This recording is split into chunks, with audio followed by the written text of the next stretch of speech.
देखो तुम इतिहास में ना, कोई भी इतिहास ले लो, चाहे फ्रेंच रिवॉल्यूशन ले लो, रशियन रिवॉल्यूशन ले लो, या कोई भी हिस्ट्री का पार्ट ले लो, वहां ना एक लॉ हमेशा काम करता था, और वो था law of symbiotic relationship between power and wealth. यानी पावर और वेल्थ के बीच में हमेशा एक सिम्बायोटिक रिलेशनशिप रहा है, यानी एक दूसरे पर वो डिपेंडेंट रहे हैं।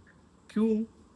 देखो, वेल्थ, प्रोग्रेस सबको करना है, हमेशा ही करना था, और करना रहेगा। और वेल्थ को प्रोग्रेस करना है, मतलब वेल्थ को और वेल्थ चाहिए, तो वेल्थ को और वेल्थ कहाँ से मिलेगा?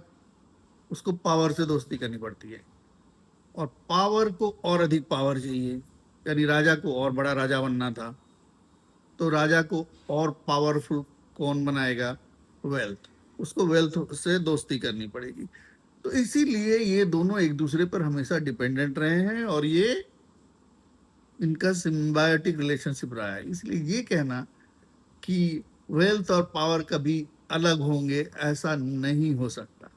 रिवॉल्यूशन में ये दोनों हमेशा एक साथ रहे हैं, चाहे फ्रेंच रिवॉल्यूशन हो, रशियन रिवॉल्यूशन हो, या हिस्ट्री का कोई भी पार्ट हो।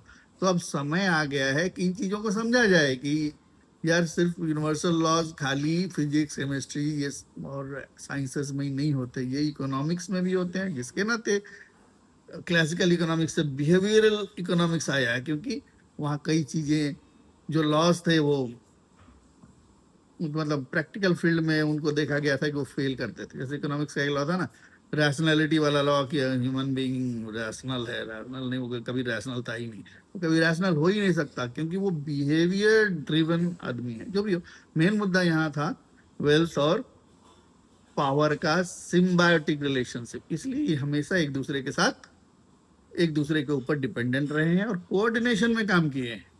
समझ में आया?